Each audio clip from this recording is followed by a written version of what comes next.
Okay, so here's the second survey, step two. It's your interest and values survey. When you click that, it may take a minute for this VA wizard to come up, and it may tell you that you have to create an account if you want to save to the results, but you don't have to create an account. I don't create an account, and I can still answer the questions and do screenshots of my answers. Now, if I don't do screenshots, I'm going to have to go back and look at the information again later. I'm going to have to retake the quiz. So make sure you take screenshots. So here's the second video. Okay. So basically, it says take this survey, the careers, interest, and work values survey. So make sure you're hitting the career, interest, and work values survey right here, this top one. So we click it, take the assessment. You're about to discover careers that work best for you. So you click begin. Sorry, was that my cat or my dog gagging? Sorry, my dog was gagging. Okay. So, take your time answering these questions, but basically you're going to give them a thumbs up or thumb down. Try not to do the question mark in the middle on these questions. If you do the question mark in the middle, you're going to get inconclusive results. Okay.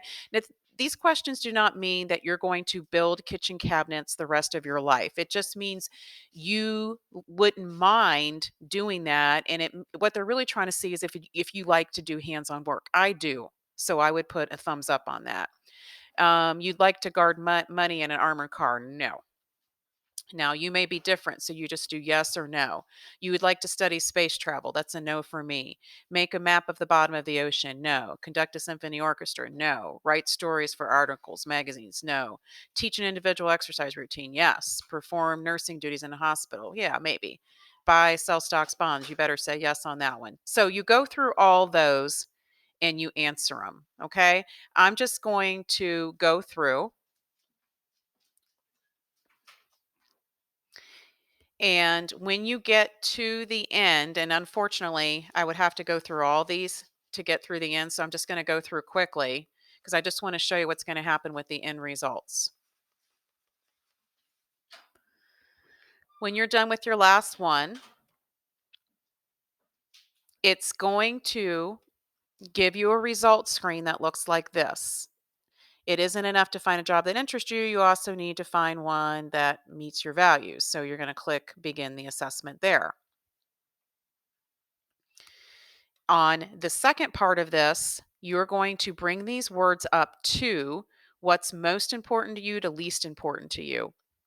So I'd like to be treated fairly by a company. What I would do is I would start out with the ones that are most important and least important, and then you can nestle the ones in that are left over in between. Notice you can only add 4 categories at any one time. So you click on it and add it to the column that you think is you. Okay. And see how it's adding one of 4, add a value, add a value. So I always start with the ones that are most important to me and least important to me. And then I can go back and I'm going to show you that. I'm just trying to put them in there randomly right now to show you what the end results will be like. So you click the subject and you add it. Once you get 4 out of 4 in a category, it's not going to let you add anymore. You got to read them before you add them because you want to make sure you put them in order of what's the most important to you, or it's going to give you inaccurate results on what careers would match you. So it's important that you read each category.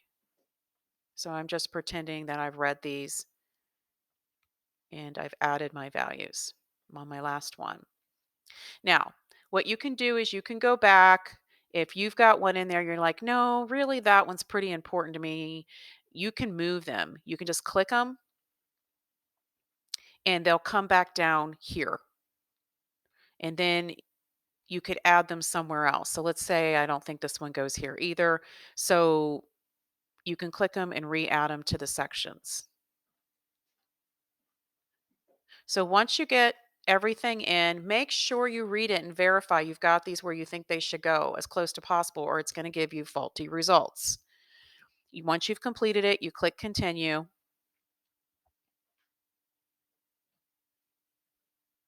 Now it's going to give you your results. This is super important that you print screen this.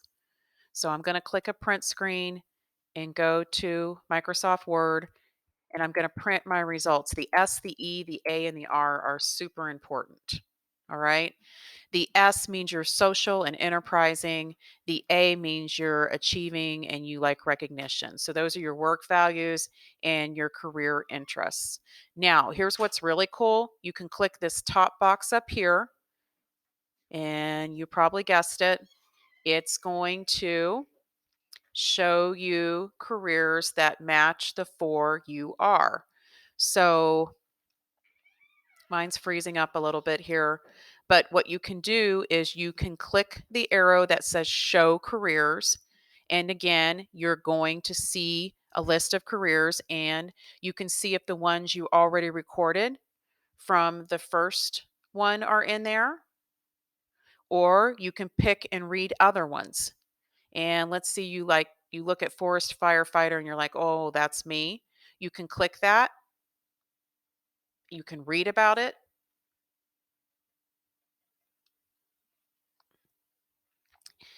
And you can take print screens if you feel like that's something that interests you. My computer is freezing up, so I won't go any further on that. It's because I'm videotaping at the same time. All right. Also, you can show the career cluster. Let me see if I can go back because I wanted to show you that. You can also show the career cluster within that area that, and this is super important, and I would definitely take a screenshot of the career cluster. It's going to show you what area um, in a career or in a career cluster. It's going to give you more general areas like medicine, teaching, legal, and it's going to give you a more general category. This will really help you out too. So make sure you take screenshots of actual careers that you're interested in and take screenshots of career clusters.